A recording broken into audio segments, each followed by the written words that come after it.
حضرت ادریس علیہ السلام حضرت شیس علیہ السلام کے پوتے اور حضرت آدم علیہ السلام کے 5ویں نسل میں سے ہیں۔ حضرت ادریس علیہ السلام نے سب سے پہلے کپڑے سلائی کیے تھے اور وہ علم و حکمت میں مشہور تھے۔ حضرت ادریس علیہ السلام کو حساب و کتاب کا علم دیا گیا تھا اور انہوں نے لوگوں کو لکھائی اور حساب کرنا سکھایا۔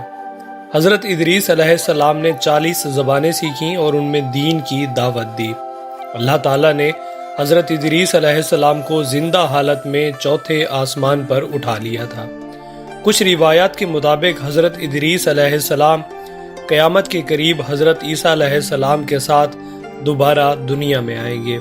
آج کی ویڈیو میں ہم تذکرہ کریں گے حضرت ادریس علیہ السلام کا۔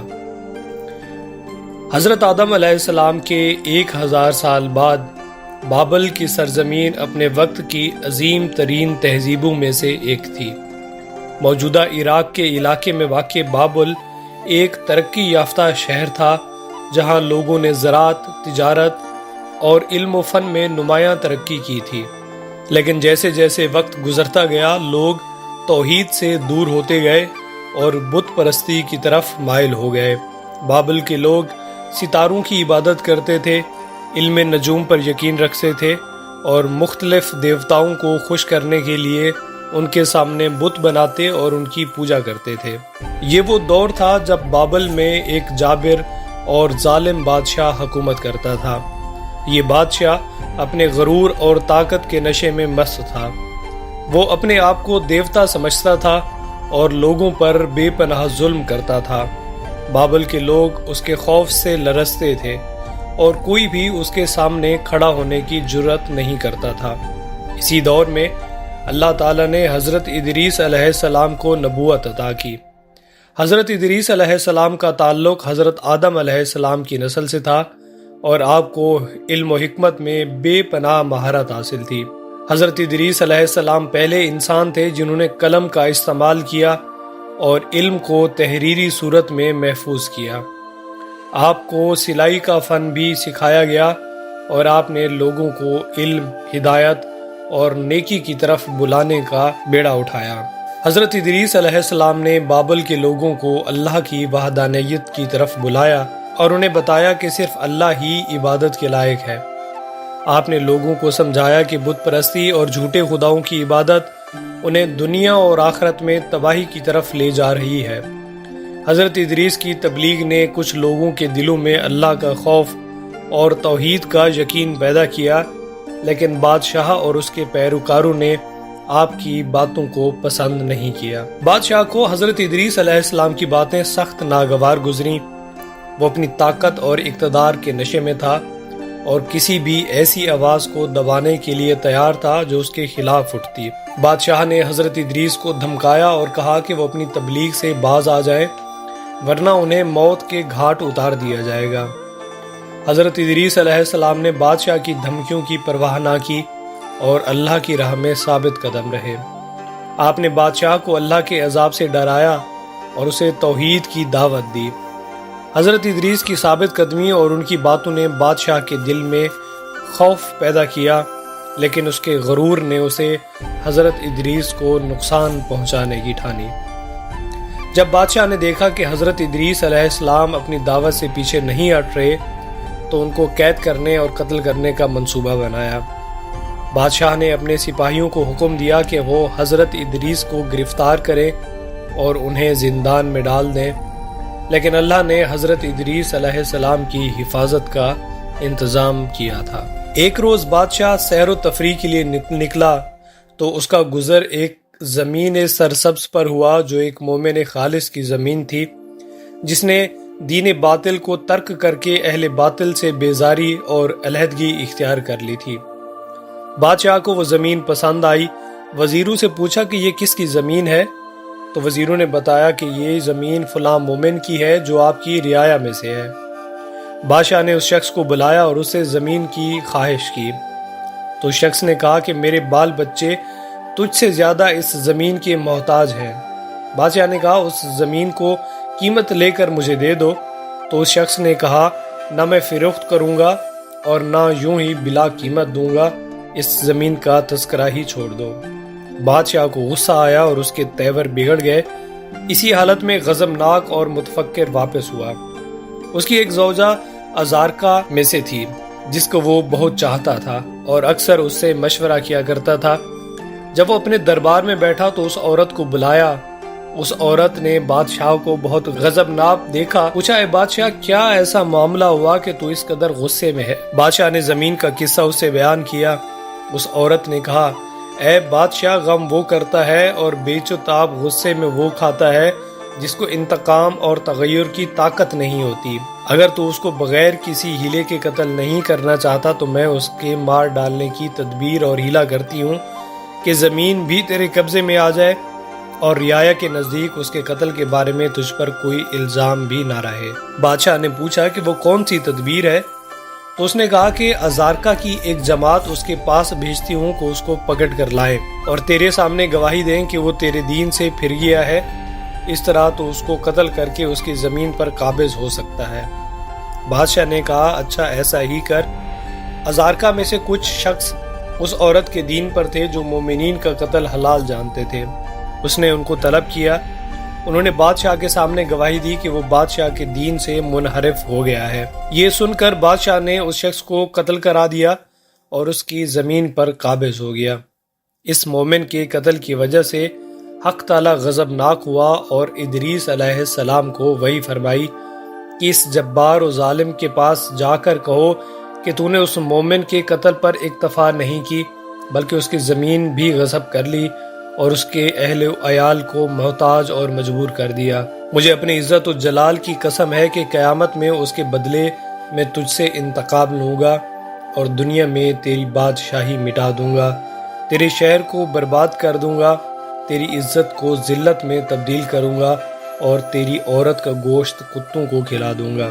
کیا میرے حلم اور برداشت نے جو تیرے امتحان کا باعث تھا تجھ کو مغرور کر دیا ہے؟ حضرت ادریس علیہ السلام اس کے پاس پہنچے جس وقت کہ وہ اپنے دربار میں تھا اور اس کے گرد اس کے اصحاب بیٹھے ہوئے تھے۔ حضرت ادریس علیہ السلام نے اس بادشاہ سے کہا، اے جبار، میں خدا کا رسول ہوں۔ پھر اس کا پیغام پہنچایا۔ اس نے کہا، اے ادریس، میرے دربار سے نکل جاؤ، میرے ہاتھ سے اپنی جان نہ بچا سکو گے۔ پھر اس عورت کو بلایا اور ادریس کی گفتگو بیان کی۔ اس نے کہا، ادریس علیہ السلام کے خدا کی رسالت سے خوف مت کر، میں کسی کو بھیج کر ادریس کو قتل کرائے دیتی ہوں تاکہ اس کے خدا کی رسالت باطل ہو جائے۔ بادشاہ نے کہا، ٹھیک ہے، ایسا ہی کرو۔ ادریس علیہ السلام کے ماننے والوں میں سے بھی چند اصحاب تھے جو ان کی مجلس میں حاضر ہوا کرتے تھے۔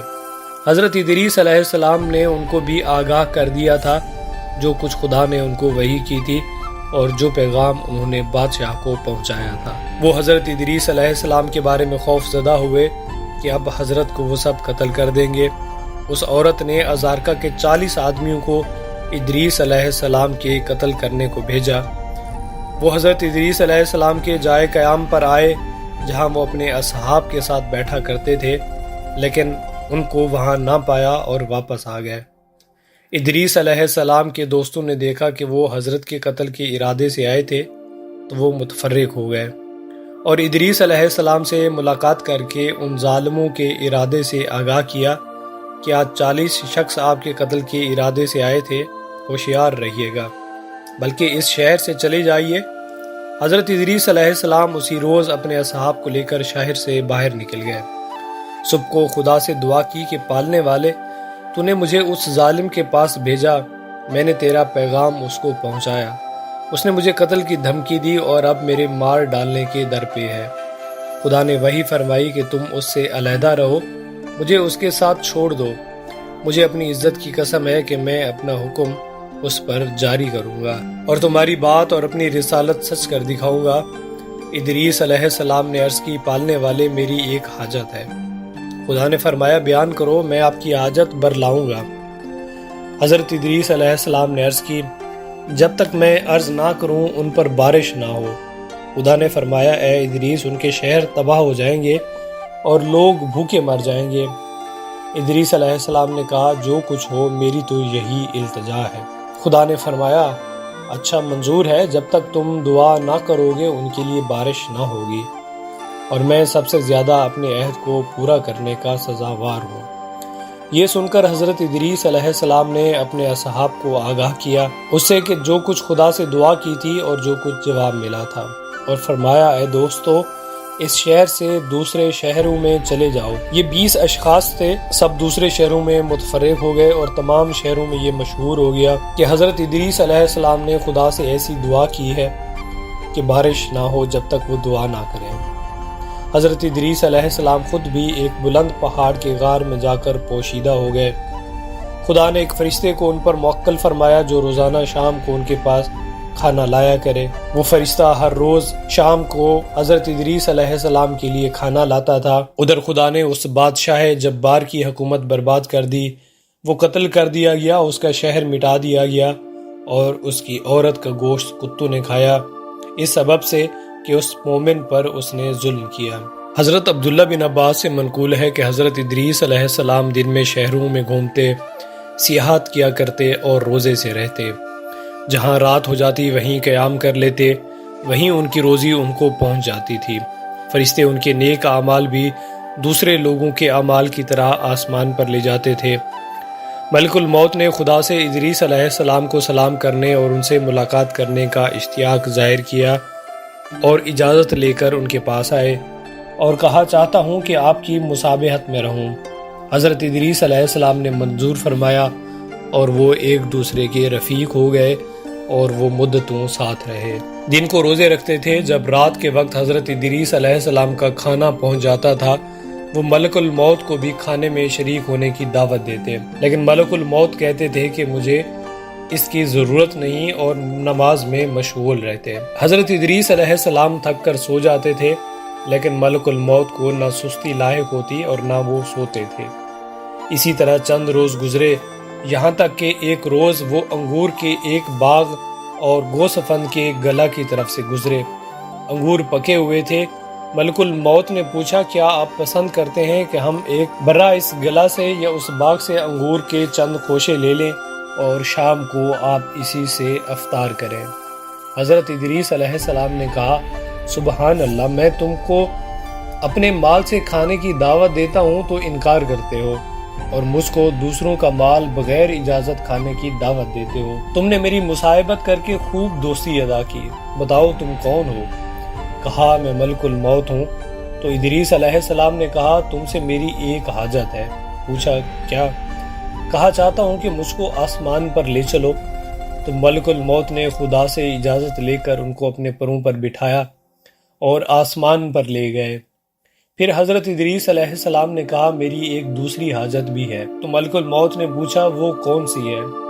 حضرت ادریس علیہ السلام نے کہا، میں نے سنا ہے کہ موت بہت سخت ہے، میں چاہتا ہوں کہ اس کا کچھ مزہ بھی چکھاؤ تاکہ سمجھوں کہ ویسی ہی ہے جیسا کہ میں نے سنا ہے۔